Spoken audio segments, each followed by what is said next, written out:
శివదుర్గ జ్యోతిష్యాలయం ఆర్థిక, ఉద్యోగ, కుటుంబ మరే ఇతర సమస్యలకైనా పరిష్కారం చూపబడును. పరిష్కారం కోసం ఈ నంబర్ని సంప్రదించండి. జనసేన అధినేత పవన్ కళ్యాణ్ పర్యటన ఉమ్మడి తూర్పుగోదావరి జిల్లాలో రెండో రోజు అయితే కొనసాగుతుంది. తన పోటీ చేస్తున్నటువంటి ప్రాంతం పిఠాపురం నియోజకవర్గం నుంచే 2024 ఎన్నికల వారాహి విజయ శంకరామం అయితే నిన్న నుంచి అయితే ప్రారంభించినటువంటి పరిస్థితి ఉంది. దానిలో భాగంగా ఈ రోజు రెండో రోజు అయితే పిఠాపురం నియోజకవర్గంలోని జనసేన అధినేత అయితే పవన్ కళ్యాణ్ పర్యటించనున్నారు. ఈ నేపథ్యంలో ముఖ్యంగా చూసుకుంటే ఈ రోజు ఉదయం పిఠాపురం పాదగయ పుణ్యక్షేత్రంలో పూజలు నిర్వహిస్తారు. పూజలు నిర్వహించిన తర్వాత శ్రీ పురోహితి అమ్మవారిని అయితే అక్కడ దర్శించుకుంటారు. అనంతరం మనకి ప్రధానంగా చూసుకుంటే శ్రీపాద శ్రీవల్లభుని జన్మస్థానం ఏదైతే ఉందో అక్కడ ఆలయానికి అయితే చేరుకుని అక్కడ ప్రత్యేక పూజలు చేసిన అనంతరం పొన్నాడలో ఉన్నటువంటి బషీర్ బేబీ బంగారపాప అక్కడ టెంపుల్కి అయితే అక్కడికి వెళ్ళి అక్కడ కూడా దర్శించుకునేందుకు కూడా ఈ రోజు అంతా రూట్ మ్యాప్ అయితే జనసేన అధినేత పవన్ కళ్యాణ్ సిద్ధం చేసుకున్న పరిస్థితి ప్రధానంగా ఉంది.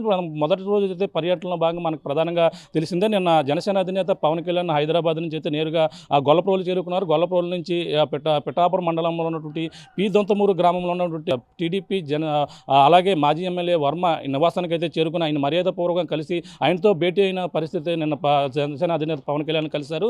అనంతరం నిన్న సాయంత్రం ప్రధానంగా ఈ వారాహి విజయ శంకారామం ఏదైతే ఉందో అదైతే కూడా చేబ్రోలు అలాగే గొల్లపూరు మండలంలో ఉన్నటువంటి చేబ్రోలు గ్రామంలో జనసేన అధినేత అయితే పవన్ కళ్యాణ్ అయితే వారాహిలోంచి అయితే తన ప్రచారాన్ని అయితే ప్రారంభించినటువంటి పరిస్థితి ప్రధానంగా ఉందని చెప్పాలి. జనసేన అధినేత పవన్ కళ్యాణ్ పిఠాపురం నియోజకవర్గంలో పోటీ చేస్తున్న నేపథ్యంలో మొట్టమొదటిసారిగా నిన్న నుంచి ప్రచారాన్ని అయితే ప్రారంభించిన జనసేన అధినేత పవన్ కళ్యాణ్ అయితే ఆయన ఆ పిఠాపురం నియోజకవర్గంలో పోటీ చేస్తున్నటువంటి పవన్ కళ్యాణ్ నియోజకవర్గ ప్రజలను అందరూ కూడా తన నియోజకవర్గం నుంచి అయితే గెలిపించాలని కూడా కోరిన పరిస్థితి మరోపక్క కనబడుతుంది. జనసేన పవన్ కళ్యాణ్ పిఠాపురం నియోజకవర్గాన్ని ఒక టెంపుల్ సిటీగా రూపొందించేందుకు అలా ఆధ్యాత్మిక కేంద్రంగా డెవలప్ చేస్తున్నట్టు పిఠాపురం ప్రజలను అయితే కోరిన పరిస్థితి మరోపక్క కనపడుతుంది. అంతేకాకుండా వైసీపీ చేస్తున్న అరాచకాలను ఎండగడుతూ అలాగే రాబోయేది జనసేన టీడీపీ బీజేపీ ఉమ్మడి ప్రభుత్వం వస్తుందని అలాగే పిఠాపురం నియోజకవర్గ ప్రజలందరూ కూడా నన్ను ఆశీర్వదించాలంటూ జనసేన అధినేత పవన్ కళ్యాణ్ పిఠాపురం నియోజకవర్గ ప్రజలను కూడా కోరిన పరిస్థితి మరోపక్క కనబడుతుంది. తనను ఓడించేందుకు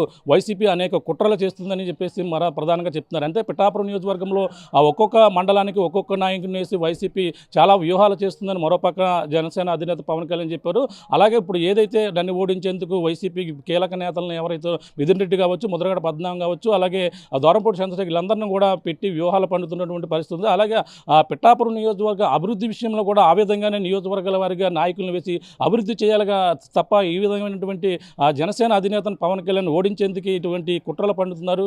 ప్రధానంగా చూసుకుంటే జనసేనని ఎదుర్కొనేందుకు నాకు ఒక్క ఎమ్మెల్యేని కూడా ఎవరు కూడా లేకుండా ఒక ఇద్దరు ఎంపీలను అలాగే 21 ఎమ్మెల్యేలను గెలిపించుకునేందుకు నేను ఎంతో తహతహలాడుతున్నాను. కానీ నాపైన ఆ పేదవాడికి పెత్తందారునికి మధ్య అయితే పోరాటం అంటూ జగన్మోహన్ రెడ్డిపై కూడా తీవ్ర విమర్శలు చేసిన పరిస్థితి నేను ప్రధానంగా ఉంది. అలాగే జగన్మోహన్ రెడ్డి ప్రభుత్వం పేదలతో ఆడుకుంటున్న పరిస్థితి ఉంది. అలాగే మద్యపాన నిషేధం అని చెప్పేసి జగన్మోహన్ రెడ్డి ఇచ్చినటువంటి హామీని తొంగలో దొక్కి నకిలీ మద్యంతో బ్రాండ్లతో ప్రజల జీవితాలతో జగన్మోహన్ రెడ్డి ఆడుకుంటున్నారు. కోట్ల రూపాయలు అయితే దోచుకుంటున్న పరిస్థితి ఉందంటూ మరో పక్కన అయితే చెప్తున్న పరిస్థితి మరో పక్కన ఉంది. అలాగే మొత్తం వారాలుగా చూసుకుంటే ఏపీలో జనసేన అధినేత పవన్ కళ్యాణ్ అయితే వారాహి విజయశంకరావు నిన్న నుంచి పిఠాపురం నుంచి ప్రారంభించిన పరిస్థితి కనబడుతుంది. అలాగే రెండో రోజు పిఠాపురంలోనే పర్యటిస్తారు. ఈరోజు సాయంత్రం కూడా తను కూడా పర్యటించవలసిన పరిస్థితి ప్రధానంగా ఉందని చెప్పాలి. ఈ వారాలుగా పిఠాపురం నియోజకవర్గాన్ని ప్రజలకైతే ఒక టెంపుల్ సిటీగా పిఠాపురం నియోజకవర్గం డెవలప్ చేస్తాను, ఆధ్యాత్మిక కేంద్రంగా తీర్చిదిద్దుతాను, కేంద్రంలో ఉన్నటువంటి పరిచయాలతో పిఠాపురం మరింత అభివృద్ధి చేస్తానని జనసేన అధినేత పవన్ కళ్యాణ్ చెప్పిన పరిస్థితి ప్రధానంగా చెప్పాలి. ఏదేమైనా పిఠాపురం నియోజకవర్గంలో ఒక హాట్ షీట్గా మారిన పరిస్థితి ఉందని జనసేన అధినేత పవన్ కళ్యాణ్ పోటీ చేస్తున్న నేపథ్యంలోనే ఈ అంత ఉత్కంఠ పరిణామాలు అయితే పిఠాపురం నెలకొన్నాయని చెప్పాలి. పిఠాపురంలో పర్యటన ఏ విధంగా ఉంటే జనసేన అధినేత నిన్న పిఠాపురం నియోజకవర్గాన్ని ఎంచుకున్న ప్రధాన కారణాలు ఏంటి, అలాగే ఆయన కామెంట్స్ ఏ విధంగా చేశారు, అలాగే నియోజకవర్గ ప్రజలకు ఎటువంటి హామీలు ఇచ్చారో తెలుసుకునేందుకు ప్రస్తుతం జనసేన సీనియర్ నాయకులు డాక్టర్ పిల్ల శ్రీధర్ గారు ఉన్నారు. మాట్లాడే ప్రయత్నం చేద్దాం. సార్ చెప్పండి, జనసేన అధినేత తన పిఠాపురం నియోజకవర్గంలో పోటీ చేస్తున్న నేపథ్యంలో అతను మొట్టమొదటి ప్రచారం ప్రారంభించారు. పిఠాపురం నియోజకవర్గ ప్రజలకు ఎటువంటి హామీలు ఇవ్వడం జరిగింది, అతను ఏ విధంగా వెళ్తానని చెప్పడం జరిగింది? నిన్న వారాహి యాత్రలో భాగంగా ముఖ్యంగా తన సొంత నియోజకవర్గం పిఠాపురంలో మీటింగ్ జరగడం అందరూ చూసాం. ఆయన మీటింగ్ జరిగినప్పుడు అందులో చాలా అంశాలను ఆయన ప్రస్తావించారు. ముఖ్యంగా పిఠాపురం నియోజకవర్గంలో 3 మండలాలు ఉన్నాయి. పిఠాపురం మండలం, చేబ్రోలు, గొల్లప్రోలు మండలం, అదేవిధంగా కొత్తపల్లి మండలం. మండలంలో ఉన్న ప్రతి సమస్యను కూడా ఆయన తీసుకున్నారు. దాని మీద ఏ విధంగా ముందుకెళ్ళబోతున్నాం, తను ఎమ్మెల్యేగా గెలిచిన తర్వాత ఇక్కడ ఏ విధంగా అభివృద్ధి చేయబోతున్నాం అన్నది కూడా అన్నీ కూడా మనం ప్రస్తావించడం జరిగింది. ఆ సమస్యల గురించి మనం ఒక్కసారి జస్ట్ ప్రస్తావిస్తే శుద్ధగడ్డ కాలువ ఏలేరు ఆధునీకరణలో భాగంగా మన శుద్ధగడ్డ ఆధునీకరణ చేస్తానని చెప్పి ఆయన అనడం, దానివల్ల గొల్లప్రోలు మండలం అదేవిధంగా కొత్తపల్లి మండలంలో చాలా గ్రామాలు ఉపయోగంలోకి వస్తాయి. ఎందుకంటే అతివృష్టి అనావృష్టి గురవుతుంది దాన్ని ఆధునీకరణ లేకపోవడం వల్ల. అదేవిధంగా ఆయన మత్స్యకారులను కూడా ఆయనకు ఎంతో ఇష్టంగా చూసుకుంటారు కాబట్టి మత్స్యకారులందరికీ కూడా తరచూ సముద్రం కోతకు గురవుతుంది. సో తుఫాన్ వచ్చినప్పుడు వాళ్ళకి వేరే చోటకి వెళ్ళాల్సిన పరిస్థితులు వస్తుంది కాబట్టి దానికి పర్మనెంట్ సొల్యూషన్ కింద కూడా దానికి తీసుకురావడానికి వస్తుంది. అదేవిధంగా టెంపుల్ సిటీ డెవలప్మెంట్ చేస్తానన్నారు, పర్యాటక రంగాన్ని తీసుకొస్తానన్నారు. అదేవిధంగా మత్స్యకారులకు సంబంధించిన కోల్డ్ స్టోరేజ్లు, అదే పిఠాపురం హాస్పిటల్లోని దాని అన్ని స్పెషాలిటీస్ కూడా అవైలబుల్ అయ్యేటట్టు, ఏదైనా అత్యవసరం వచ్చినప్పుడు కాకినాడ పరిగెట్టి పారిపోవాల్సిన పని లేకుండా పిఠాపురంలోనే చాలా వరకు సర్జరీస్ ఇవన్నీ జరిగే విధంగా హాస్పిటల్ని డెవలప్ చేస్తానన్నారు. దాదాపుగా చాలా వరకు పిఠాపురంలో ఉన్న సమస్యలు దాంతోపాటు ఎక్స్ట్రాగా కూడా చేస్తానన్నారు. అదేవిధంగా ఎస్సీజెడ్లో అనేక పరిశ్రమలు తీసుకురావడం వల్ల ఉద్యోగ అవకాశాలు పెరుగుతాయి, దాని చుట్టూతో వ్యాపారాలు పెరుగుతాయి, టెంపుల్ టూరిజం డెవలప్ అవ్వడం వల్ల అక్కడ వ్యాపారాలు పెరుగుతూ ఉంటాయి. ట్రావెల్ చాలామంది ట్యాక్సీలు ఇవన్నీ ట్రావెల్ హోటలు అక్కడ చిరు వ్యాపారస్తులు అందరూ కూడా ఉపాధి కలిపే అవకాశం ఉంటుందని చెప్పేసి మొత్తం ఓవరాల్గా ఆయన పోటీ చేసి గెలవడం అయితే పక్కా ఖాయం, అందులో ఎటువంటి అనుమానం లేదు. ఆయన గెలిచిన తర్వాత ఒక మోడల్ నియోజకవర్గం కింద పిఠాపురం ఉంటుంది. మన ఆంధ్ర రాష్ట్రమే కాకుండా ఆల్మోస్ట్ దేశం అంతా కూడా పిఠాపురం గురించి మాట్లాడుకునే పరిస్థితి వచ్చే విధంగా ఆయన చేస్తాడని చెప్పేసి ఆయన చెప్పడం జరిగింది.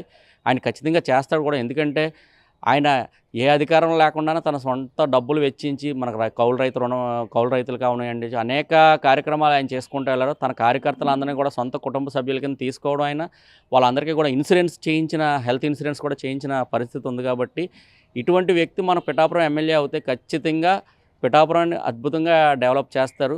మేమందరూ కూడా తలెత్తుకుని ఉండే విధంగా త్వరలో మా పిఠాపురం మారబోతుందని చెప్పి. అంటే ఆయన ఒకటే అన్నారు, నా దగ్గర ఎటువంటి ఎమ్మెల్యే లేరు, ఎటువంటి అధికారం కూడా లేదు, కానీ పేదవాడికి పెత్తందాడికి పోరాటం అని చెప్పేసి ఒక పక్కన జగన్మోహన్ రెడ్డి ఇటువంటి విమర్శలు చేస్తున్నారని చెప్తున్నారు. కానీ నాపైనే టార్గెట్ పెట్టి కోట్ల రూపాయలు ఖర్చు ఓడించేందుకు ప్రయత్నం చేస్తున్నారని మరొక ఆరోపణ కూడా చేశారు. అంతే కదండి. ఇప్పుడు యాక్చువల్గా పవన్ కళ్యాణ్ వైసీపీ వాళ్ళు విధానం ఏ విధంగా ఉందంటే వాళ్ళు గెలవాలని వాళ్ళు ఎలక్షన్ చేయట్లేదండి, పవన్ కళ్యాణ్ ఓడాలని ఎలక్షన్ చేస్తున్నారు. ఇది కరెక్ట్ కాదండి. ఎప్పుడైనా సరే ఏ ఆట ఆడినా ఏ ఎలక్షన్లో పోటీ చేసినా సరే తను గెలవాలని ఆడాలి, తను గెలవాలని పోటీ చేయాలి తప్ప వేరే వాళ్ళని ఓడించాలని ఉద్దేశంతో చేయకూడదు. ఇక్కడ పవన్ కళ్యాణ్ గారు పోటీ చేస్తున్నాను కానీ దాదాపు రాష్ట్రంలో హేమీ వాళ్ళందరినీ కూడా ఇక్కడ తీసుకురావడం, ఈయన ఓడించడానికి ప్రయత్నాలు చేస్తున్నారు. నిన్న పవన్ కళ్యాణ్ అదే కూడా చెప్పారు. గత 5 సంవత్సరాలుగా ఇదే పెద్ద నాయకులందరూ కూడా పిఠాపురం నియోజకవర్గం మీద దృష్టి పెట్టి దాన్ని అభివృద్ధి చేస్తుంటే ఈరోజు నేను ఇక్కడ పోటీ చేయాల్సిన అవసరం కూడా లేదు కదా అన్నట్టు ఆయన చెప్పడం జరిగింది. దాన్ని బట్టే మనం అర్థం చేసుకోవాలి. ఒకటేంటంటే పిఠాపురం నియోజకవర్గం అన్నది రాష్ట్రంలో ఉన్న నియోజకవర్గాల కన్నా చాలా డిఫరెంట్గా ఉంటుందండి. ఇక్కడ ఉన్న ప్రజలందరూ కూడా బడుగు బలహీన వర్గాలు, సన్నకారు రైతులు, చిరు వ్యాపారస్తులు, చిన్న ఉద్యోగాలు చేసుకునేవారు. ఇక్కడ ఎవడో కూడా 100 ఎకరాలు 1000 ఎకరాలు భూస్వాములు లేరు, వాళ్ళని శాసించే పరిస్థితి ఇక్కడ లేదు. కాబట్టి ఇక్కడ ప్రజలందరూ కూడా ఈ చిన్న వ్యాపారస్తులు వీళ్ళందరూ కూడా పవన్ కళ్యాణ్ గారు వెంట నడవడానికి సిద్ధంగా ఉన్నారు. మేము గెలిపించుకోవడానికి మేము కోరుకుంటున్నాం పవన్ కళ్యాణ్ ఇక్కడ రావాలనే ధోరణిలో పిఠాపురం ప్రజలు అందరూ ఉన్నారు. కాబట్టి ఆయన్ని ఓడించడం ఎవరి వల్ల కాదు. ఎంతమంది ఎన్ని ప్రయత్నాలు చేసినా సరే వాళ్ళు కొద్దో గొప్ప ఓట్లు తెచ్చుకోగలరే తప్పితే పవన్ కళ్యాణ్ ఓడించడం అన్నది చాలా కష్టమైన పని, అది ఇంపాసిబుల్ కూడా. అంటే ప్రధానంగా చూసుకుంటే మొదటి రోజు పర్యటనతో నియోజకవర్గ ప్రజల స్పందన ఏ విధంగా ఉంది, రెండో రోజు ఈరోజు పర్యటన ఏ విధంగా ఉందండి? స్పందన ఏ విధంగా ఉందన్నది నేను అక్కడ మీటింగ్లో జనాలను చూస్తే తెలుస్తూ ఉంటుంది కదండి. అసలు కనీసం రోడ్లు కిక్కిరిసిపోయిన పరిస్థితి ఉందండి, జనసంద్రంలో ఉంది. పవన్ కళ్యాణ్ గారు ఎక్కడికి వెళ్ళినా కూడా జనం అన్నది చాలా ఎక్కువ మంది వస్తారు. ముఖ్యంగా పిఠాపురం నియోజకవర్గం ఇప్పుడు తన సొంత నియోజకవర్గం కాబట్టి జనం చాలా ఎక్కువగా రావడం జరిగింది. ఆ మీటింగ్ అసలు అద్భుతమైన విజయం సాధించింది. అదేవిధంగా దీన్ని కంటిన్యూ చేసుకుంటూ త్వరలో మేము డెఫినెట్గా విన్ అయిన తర్వాత మళ్ళీ మేము విజయోత్సవం చేసుకుంటాం పిఠాపురంలోని.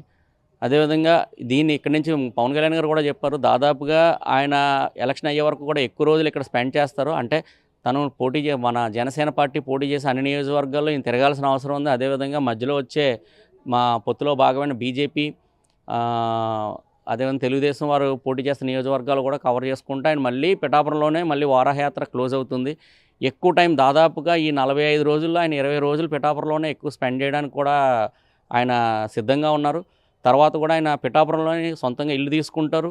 పిఠాపురంలోనే ఆయన సొంత నియోజకవర్గం కింద స్వస్థలం కింద చేసుకుంటారని ఆయన మనకు మాట ఇచ్చారు. కాబట్టి పవన్ కళ్యాణ్ అనే వ్యక్తి మాట ఇచ్చాడంటే ఖచ్చితంగా నిలబెట్టుకుంటాడు. ప్రాణం పోయినా కూడా ఆయన మాట తప్పడు. ఎందుకంటే ఎంతో కష్టమైన ఈ పొత్తుని అంటే వైసీపీ ఓటుని చీలనివ్వనని చెప్పేసి దాదాపుగా 2 సంవత్సరాల ముందు ఇప్పటం సభలో ఆయన చెప్పారు.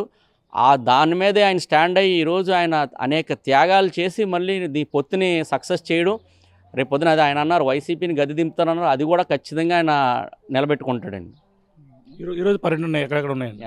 ఈరోజు పవన్ కళ్యాణ్ గారు వారాహికి పూజలు చేయడం జరుగుతుందండి. పురోహితుగా ఈరోజు ఒక హాస్పిటల్ ఓపెనింగ్కి కార్యక్రమానికి వెళ్తారు. తర్వాత వారాహి వాహనానికి మన పురోహితిగా అమ్మవారి దగ్గర శక్తిపీఠం, అష్టాదశ శక్తిపీఠాల్లో ఒకటైన పురోహిత అమ్మవారి పీఠానికి వెళ్ళి ప్రత్యేక పూజలు నిర్వహిస్తారు. తర్వాత ఈరోజు దత్తపీఠానికి వెళ్తారు. అవకాశాన్ని బట్టి ఆయన బషీర్ బేబీ దర్గాకు కూడా వెళ్ళే అవకాశం ఉంది ఈరోజు. చూస్తున్నా ఇది పరిస్థితి. జనసేన అధినేత పవన్ కళ్యాణ్ పర్యటన అయితే రెండో రోజు దిగ్విజయంగా కొనసాగేందుకు ఇప్పటికే రూట్ మ్యాప్ అయితే సిద్ధం చేసుకున్నారు. జనసేన అధినేత పవన్ కళ్యాణ్ నిన్న అంతా నియోజకవర్గ ప్రజలందరూ కూడా అన్ని హామీలు కూడా ఇచ్చినటువంటి పరిస్థితి ఉంది. నియోజకవర్గ అభివృద్ధికి నేను కృషి చేస్తానంటున్నారు. మరో పక్కన చూసుకుంటే పిఠాపురం నివాసిగా ఇక్కడ కూడా ఒక నివాసాన్ని ఏర్పాటు చేసుకుని ఇక్కడే ప్రజలకు అందుబాటులో ఉండేందుకు కాక 54 గ్రామాలకు సంబంధించినటువంటి ఒక ఆఫీస్ కూడా ఏర్పాటు చేసి అందరికీ అవసరమైనటువంటి ఈ యొక్క అవసరాలను కూడా తీర్చేందుకు నేను పిఠాపురం నియోజకవర్గాన్ని ఒక టెంపుల్ సిటీగా డెవలప్ చేసేందుకు, అలాగే యువతకు ఉద్యోగ అవకాశాలు కల్పించే విధంగా అన్ని విధాలుగా కృషి చేస్తానంటూ నిన్న చేబ్రోలు సభలో అయితే జనసేన అధినేత పవన్ కళ్యాణ్ పిఠాపురం నియోజకవర్గాల ప్రజలకైతే హామీలు ఇచ్చినటువంటి పరిస్థితి ఉంది. మరో పక్కన వైసీపీని గద్దె దించే ధ్యేయంగా మనమంతా కూడా పనిచేయాలని, ఏది ఏమైనా రాబోయేది జనసేన, టీడీపీ, బీజేపీ ప్రభుత్వం ఏర్పడబోతుందని చెప్పేసి జనసేన అధినేత అయితే పవన్ కళ్యాణ్ చెప్పడం జరిగింది. ఈ రోజైతే నిన్న అనివార్య కారణాల అయితే అమ్మవారిని దర్శించుకోవడం కాకపోవడంతో ఈరోజు పిఠాపురం పాదగేలో పూజలు చేస్తారు. పూజల అనంతరం శ్రీపాద వాళ్ళని కూడా దర్శించుకుని బషీర్ బేబీకి కూడా అక్కడికి వెళ్ళి గుడికి వెళ్ళి దర్శించుకునేందుకు కూడా రూట్ మ్యాప్ కూడా సిద్ధం చేసుకున్న పరిస్థితి. రెండో రోజు పర్యటన అయితే పవన్ కళ్యాణ్ ఈ విధంగా ఉందని మనం ప్రధానంగా చెప్పవచ్చు. ఇది కూడా నా తాజా పరిస్థితి. మరిన్ని వీడియోస్ కోసం ఛానల్ ని సబ్స్క్రైబ్ చేయండి. లేటెస్ట్ అప్డేట్స్ కోసం వాట్సాప్ ఛానల్ ని ఫాలో చేయండి. అండ్ లింక్ డిస్క్రిప్షన్ లో ఉంది.